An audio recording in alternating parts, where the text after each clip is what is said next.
Stephanie तुरंत police को call करती है और उन्हें बताती है कि उन्हें 2 कटे हुए सर मिले हैं। ये सुन के पुलिस उससे उनकी लोकेशन पूछती है तो वो कुछ नहीं बता पाती क्योंकि वो जगह पूरा खुला रेगिस्तान था और वहाँ पे उन्हें ढूंढना नामुमकिन था। तभी उनके सामने वो आदमी आ जाता है जिसके हाथ में तलवार थी। उसे देख के वो तीनों डर जाते हैं और एलेक्स उससे पूछता है कि वो कौन है और वो उनसे क्या चाहता है। वो आदमी खड़ा होकर उसे घूर रहा होता है और उसे कोई जवाब नहीं देता। जब एलेक्स उससे पूछता है कि क्या इन दोनों को उसी ने मारा है तो वो भड़क जाता है। वो उन पे अपनी तलवार से हमला करता है और वो तीनों वहां से भागने लगते हैं, लेकिन ब्रायन उसके हाथों पकड़ा जाता है और वो उसका गला काट के उसे मार डालता है। स्टेफनी और एलेक्स ये देख के वहां से भाग निकलते हैं और वो किलर उनकी वैन लेके उनका पीछा करता है। वो उन पे वैन चढ़ाने ही वाला होता है लेकिन वो दोनों बच जाते हैं और वो किलर इन्हें छोड़ के आगे निकल जाता है। एलेक्स और स्टेफनी ये देख के सोचने लगते हैं कि आखिर उस किलर ने उन्हें क्यों छोड़ दिया। तभी वो कुछ दूर आगे बढ़ते हैं तो उन्हें एक कैंपर वैन दिखाई देती है। उन्हें लगता है कि शायद वहां पे कोई मदद मिल सकती है तो वो उसके पास जाते हैं। वो वहां पे आवाज लगाते हैं लेकिन वहां पे कोई भी नहीं होता। ये देख के वो वहां पे अंदर चले जाते हैं और देखते हैं कि वहां पे कई सारे बुचरिंग के सामान पड़े हैं और वहां पे इंसान का मांस भी है। इससे उन्हें पता चलता है कि वो किलर यहीं पे रहता है। वो सभी उस जगह की छानबीन करते हैं लेकिन उन्हें कुछ भी मदद का सामान नहीं मिलता।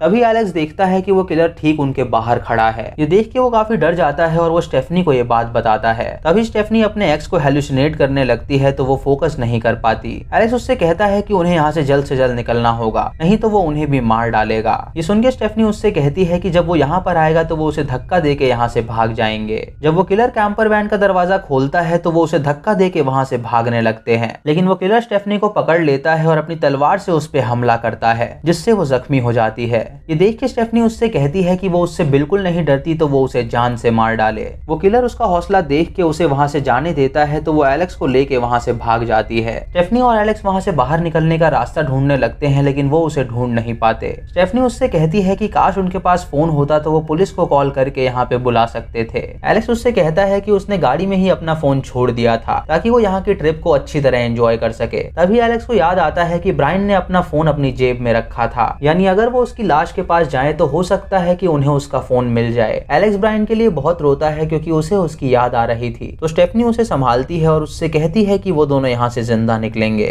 उन्हें चलते हुए रात हो जाती है लेकिन उन्हें ब्रायन की लाश नहीं मिलती। तभी वो पुलिस के गाड़ी की लाइट देखते हैं जिससे उन्हें पता चलता है कि पुलिस उन्हें ढूंढने यहाँ पर आई है। वो पुलिस वालों को आवाज लगाते हैं लेकिन उनकी आवाज वहाँ पे कोई नहीं सुन पाता और वो लोग वहाँ से चले जाते हैं। तभी वो किलर वैन लेके वहाँ पे आ जाता है और उनके पीछे पड़ जाता है। वो अपनी तलवार से स्टेफनी को पीछे से वार करता है जिससे वो जख्मी हो जाती है और उसके बाद वो उसे उठा के अपने साथ ले जाता है। एलेक्स ये देख के उसे रोकने की कोशिश करता है लेकिन वो उसे नहीं रोक पाता और डिहाइड्रेशन की वजह से वो वहीं पे बेहोश हो जाता है। जब वो किलर स्टेफनी को ले जा रहा होता है तो स्टेफनी उससे पूछती है कि उसने उसे जान से क्यों नहीं मारा। वो किलर उसे बताता है कि वो काफी ब्रेव और स्ट्रॉन्ग है जिसकी वजह से उसने उसे किसी और काम के लिए चुना है। स्टेफनी उससे कहती है कि उसे उन्हें जान से मार देना चाहिए, लेकिन वो किलर उससे कहता है कि वो उसे अपने लीडर्स के पास ले जाएगा और वो लोग डिसाइड करेंगे कि उसका क्या करना है। वो किलर उसे एक गराज में ले जाता है और उसे गाड़ी में ही छोड़ के अपने मालिक से मिलने के लिए जाता है। स्टेफनी ये देख के अपने आप को आजाद करती है और गाड़ी से बाहर निकलती है। वो वहां से भागने की कोशिश करती है लेकिन तभी वो किलर उसके सामने आ जाता है। वो उसकी गर्दन पे तलवार रख के उसे धमकी देता है कि अगर उसने भागने की कोशिश करी तो वो उसे मार डालेगा। वो उसे उठा के वापस वैन में बंद कर देता है।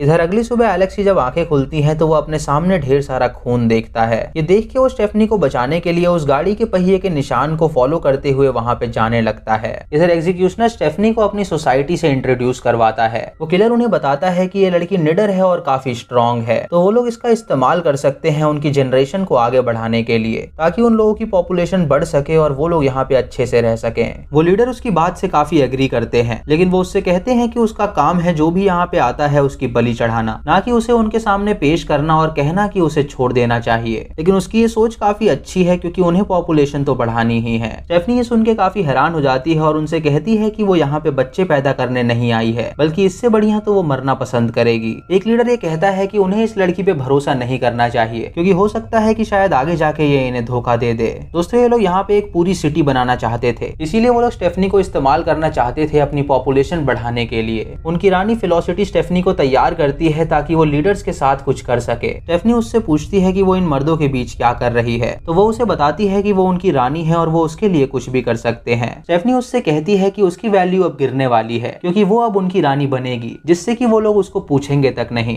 ये सुन के फेलोसिटी हैरान हो जाती है और उससे कहती है कि इससे बढ़िया वो उसे मार डालेगी। तभी वहाँ पे पे लीडर आ जाता है जो वेलोसिटी से कहता है कि वो यहाँ से बाहर निकल जाए। वो स्टेफनी को टच करने लगता है तो स्टेफनी उससे कहती है कि वो दूर हटे, लेकिन वो आदमी उसकी एक नहीं सुनता। ये देख के स्टेफनी दिमाग लगाती है और उससे कहती है कि वो उसे प्लेजर देना चाहती है। ये सुन के वो आदमी राजी हो जाता है और स्टेफनी उसे काट लेती है, जिससे उसके काफी खून निकलने लगता है और उसकी वहीं पे मौत हो जाती है। उसके बाद स्टेफनी वहां से बाहर निकलती है तो देखती है कि वो किलर उसके पीछे पड़ा हुआ है। तभी वेलोसिटी वहां आके उस किलर के सर पे वार करती है, जिससे वो बेहोश हो जाता है और स्टेफनी से कहती है कि वो यहाँ से जल्द भाग जाए। स्टेफनी भागते हुए बेहोश हो जाती है तो कोई उठा के उसे गाड़ी के अंदर ले जाता है। जब उसकी आंखें खुलती हैं तो वो अपने सामने एलेक्स को पाती है, जो उसे बचाने के लिए वहां तक आया था। स्टेफनी एलेक्स को सारी बातें बताती है और उससे कहती है कि वो लोग उसके साथ ऐसा करना चाहते हैं। ये सुन के एलेक्स उससे कहता है कि वो चिंता ना करे, वो यहाँ से बाहर जरूर निकलेंगे। वो उससे कहता है कि उन्हें पहले अपनी वैन ढूंढनी होगी जिसकी मदद से वो यहाँ से बाहर निकल सकते हैं। स्टेफनी ये सुन के राजी हो जाती है और वो दोनों जब वहाँ से निकल रहे होते हैं तो उनके सामने वो किलर आ जाता है। तभी स्टेफनी अपने एक्स को हेलुसिनेट करती है, जो उस पे चिल्ला के कहती है कि वो यहाँ से चला जाए। वो उस किलर से फाइट करने के लिए एक रॉड उठा लेती है और उससे कहती है कि वो उसका सामना करे। जब वो दोनों लड़ते हैं तो वो किलर उसकी पीठ पे तलवार मार देता है, जिससे उसका ढेर सारा खून निकलने लगता है और स्टेफनी की वहीं पे मौत हो जाती है। उसके बाद एलेक्स एक रॉड उठा के उस किलर से लड़ने लगता है। वो चालाकी से उसके पैर पे वार करता है, जिससे वो जख्मी हो जाता है और जब वो झुकता है तो वो उसके सर पे वार कर देता है, जिससे वो किलर बेहोश हो जाता है। उसके बाद वो उसकी तलवार उठा के उसके पेट में घुसा देता है, जिससे उस किलर की मौत हो जाती है। ये कत्ल करके एलेक्स अपने बॉयफ्रेंड को याद करता है और सोचता है कि काश वो उसके पास होता। वो वहां से बाहर निकलने के लिए वैन में बैठ के वहां से जाने लगता है और तभी वो साइड में अपने बॉयफ्रेंड को हेलुसिनेट करता है, जो उससे बातें कर रहा था। उसे याद करके वो काफी खुश होता है और रोने लगता है, लेकिन तभी वो कल्ट मेंबर उसकी गाड़ी के पीछे से बाहर निकलता है और उस पे हमला कर देता है। यानी वो शुरुआत से उसी गाड़ी में बैठा हुआ था। वो उसे जान से मार के उसकी लाश को रेगिस्तान में फेंक देता है और गाड़ी लेके वहां से निकल जाता है और इसी के साथ ये मूवी खत्म हो जाती है। तो दोस्तों ये थी इस फिल्म की कहानी। अगर आपको ये वीडियो पसंद आई हो तो आप हमें कमेंट सेक्शन में जरूर बताएं। आप यस और नो में जवाब दे सकते हैं। अगर चैनल पे नए हैं तो इसे सब्सक्राइब करें और बेल आइकॉन दबाएं नोटिफिकेशंस के लिए। और मूवी लिंक्स के लिए आप हमें टेलीग्राम पे फॉलो कर सकते हैं। दोस्तों लाइक और शेयर करना बिल्कुल मत भूलिएगा। तो मैं मिलता हूँ आपको अगली वीडियो में, तब तक के लिए जय हिंद।